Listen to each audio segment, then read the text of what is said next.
we do manufacture weapons and the best of them. Right. So the point is that everybody wants to be our friend because we manufacture the best weapons and we know how to deploy them. And sell them to both sides. So what I would, well, sometimes. But so we can move back to the welfare. I have no problems moving back to welfare, but I want to make this point, is that the underlying anxiety of the American conservative, I think, even if they're not able to articulate it, is that effectively we're selling tax software to the international economy. That's actually something that my mother does. But realistically, eventually those economies are going to complexify to the point that they can produce their own domestic software, and they're not going to need American software in order to do it. This is to the tunes of billions of dollars, by the way. Well, Conor, that's a misunderstanding. Sorry, guys, listen. I listened to you for 10 minutes. I want to make a whole point, okay? I know I'm a very verbose person, but I've also been very patient. So the other thing, though, that backs the American economy is defense. And so the reason why I get frustrated with the Trump admin is because, in my opinion, you see Marco Rubio in a meeting, it looks like he wants to eat a gun. I think the reason why he wants to eat a gun is because America is giving away its soft power. And then also in our hard power, the MAGA movement is not interested in flexing international soft power. And so I look at the American economy, which is primarily like digital services and the defense industry. And if we're not selling our hard power, and if digital services will be replaced by domestic competitors eventually, what the hell is the American economy backed by? And I worry about that for the future of the next American century. Just real quick to pull it all back, Yeah. just to connect this, the reason that this came up is because how do we fund a welfare state is the question. And, if the economy is in this state. Yeah, and I can answer. So I think we hear a lot more talk like this in small countries, right? So small countries will phrase it like, well, we need to learn how to climb the value chain. We need to climb the value chain, right? And so what they're essentially saying is kind of similar to what you guys are saying, is like, we need to find ways to be able to export goods that people want to buy because we want to get, foreign currency reserves and we want to invest in foreign capital, things like that, right? We need to be able to import the things that we need for machines, right? And so if you wanted to talk about, hey, we need a coherent strategy for the United States to innovate, to climb the value chain, to produce things that people need, I don't know who would really disagree with that. Again, that has nothing to do, that's a completely separate conversation from the welfare state. Now, if you wanted to make the case that, oh, well, the welfare state is limiting our ability to produce technology, that would be a very difficult argument to make. So I think what Tim and I are kind of poking at, maybe not masterfully, but we're poking at it, is that in order to have enough wealth, resources, money, time, energy, in order to create the welfare state, you need to actually have goods and services produced that you're selling to people who are interested in purchasing them. Another thing that I forgot a moment ago in order to say that it seems like our economy is backed by is being the world reserve currency and also being heavily invested in the security of the international energy industry, effectively oil and petroleum. And so the thing is, if we see people drifting away from us, for instance, Iran with Russia and China, then let's say that Saudi Arabia, BRICS, all that kind of stuff, they're moving away from our currency.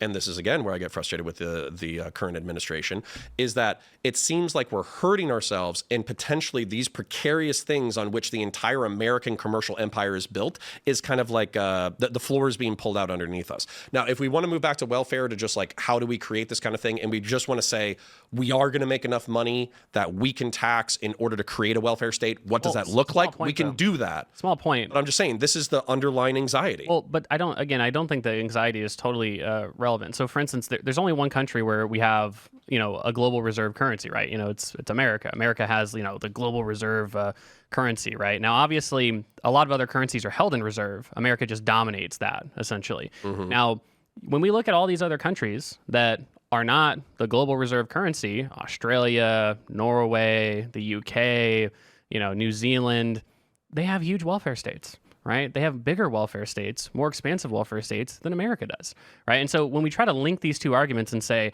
oh, well, if we don't have the global reserve currency and if we have even more massive deindustrialization, that's going to cause us to not be able to have, some adequate level of welfare state.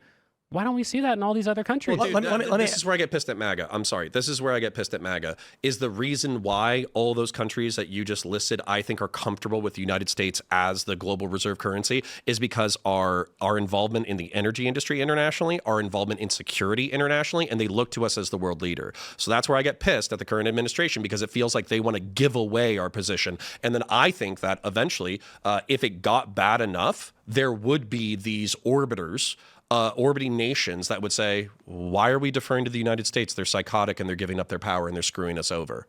And so that's another one of my anxieties. We pay for a lot of security of a lot of countries around the world. Well, but Sure. Tim, even that, like people make that argument, oh, their welfare states are subsidized by our military expenditure. Look, how much money do we spend on the military? We spend about 3.5% GDP. All right, we spend about $1 trillion a year in terms of like total defense consumption, right? That doesn't. And they're mostly at like 2 or 1.5. Right. And so we spend about, exactly, Connor. So we spend about 3.5% of GDP on our defense industry, and obviously that includes all the international security that we provide. If we were to ask all these countries, like we've got like countries like Iceland and Norway and like Australia that are spending 45% of GDP on all their different government programs, right, which includes their own militaries, obviously. If we were to say, oh, yeah, if you tick that up to 46.5%, what, is Australia going to completely collapse? Their welfare state's not going to be sustainable? No, obviously. The question just becomes... You agree with that, Connor? Okay, I agree with that. Thank you. But then the question is, what does their 3% look like versus our 3%? Because our economy is so large, 3.5% looks like, I don't know, F-35s. It looks like special forces who have every techno gizmo. 3.5% of the Australian economy, sorry, Australians, it looks like trucks. You know what I'm saying? You'd still have cooperation between percentage. defense. Of course. But all you're doing, sorry, real quick, all you're doing is you're showing me why I'm pissed off at Trump. Like, that's all you're saying. I just want to ask ask a question. There is a point at which you tax people too much, and the system collapses. Yes. You say again? I'll phrase it this way. When you socialize too much, does the economy eventually collapse? The answer is yes, because we've seen it dozens of times throughout history, Venezuela being a recent example. It depends on, obviously, how you're socializing things and also what kind of taxes that you're using. Now, if you wanted to say, hey, the United States doesn't have an optimal tax code, I would agree. Right? On my Substack, I released the Left Needs Better Tax Policy article series where I talked to this fact. But even if we were to look at suboptimal tax codes, right? Look at like the Nordic countries, all the 5 different Nordic countries, right? They have things like payroll taxes and income taxes and wealth taxes and inheritance taxes and income taxes, right? These are forms of taxation that are not necessarily optimal. And they're forms of taxation that they have that are way higher than our current levels of taxation. The last thing that I'll say, Connor, is that, again, we don't see this sort of deleterious collapse of those economies. They actually have higher GDP per hour worked than we do. Right. But this gets into something that we brought up earlier, which is immigration and integration. So I think that what's effectively happened over the past century without an explanation to the American people or the developed world is that we saw birth rates all trend towards 2 per 100,000. And effectively, even if you look at West Africa, East Africa, all that kind of stuff, they might be at 4 right now. They're trending towards 2, right? And then a lot of developed countries... Yeah, exactly. The current I think we're at 1.66 as a nation, which includes Hispanics who have a higher birth rate than the North European Caucasian population. So then this gets into immigration and integration. You say, well, we can use immigration as an economic stopgap in order to offset some of these costs that we're going to or these challenges that we have with the welfare state. But then what I'm going to say I know that not a lot of people in chat believe me, but I do have conservative tendencies. As a conservative, I'm going to say that integration, if you're going to have immigration, integration has to be a core component of that. We need to have a national message. What does it mean to be American? What do we believe in? What are our principles? And we also have to force people to integrate into that because, as an example, our labor force participation rate hovers around 60% right now, which, by the way, decreased substantively since the 2008 market collapse because I think people stopped believing in the economy as much. And then when you look at the Scandinavian countries, as an example, I know I'm picking the high example, but I'm going to be a dick about it. Sweden is at like 70%. There's literally like a 10% difference. Oh, in terms of labor force participation? Labor force participation rate. But that's kind of my point, though, right? So I want to make a couple of points. How do you? Right? Real quick. This is a directed question. Okay. How do you bump labor force participation rate by 10%?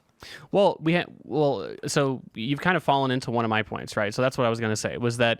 If we look at those societies that have much more generous welfare benefits, they have higher labor force participation, both in general and also prime age, and they also have higher employment rates, right? So just generally more people going to work. Now, it's fair to say that if you have a generous welfare state, it's not going to cause people to just, all of them are just going to collapse out of the, job force because we're going to get on these generous benefits. That doesn't happen in the countries that have very generous benefits. So to your question, I would argue that that's because of culture. well, no. So to your question, You're going to have to address that specifically. I would argue that they have an industrious culture, and you said no. Why? No. So I think that for the most part, obviously, I'm sure culture has an effect on the margin, right? But the big things, right? So why has labor force changed over time? Look at America, right? America, in terms of prime age labor force participation, right? So people between 25 and 54, the people who really should be working if you want your economy to be healthy, that's at record levels in America. Record levels. The reason why Record high, I'm assuming you're saying. Well, record high, yeah. Okay. I mean, I don't know the difference, but Well, record low would be the opposite. So I would be worried if you were like no, record levels. I don't know if it might be a little bit weird, the audio here, but Sorry, real quick. There is a story though that did come out recently. I would obviously have to look at the statistical data rather than just a random editorial. But there was something saying that effectively, like the next generation, I guess it's alpha, as they're coming into the workforce, there's like 25%. Like not in education, employment, or training. Well, thanks for watching this clip from the Culture War podcast. We're live every Friday, 10 a.m. to noon. So subscribe and come hang out.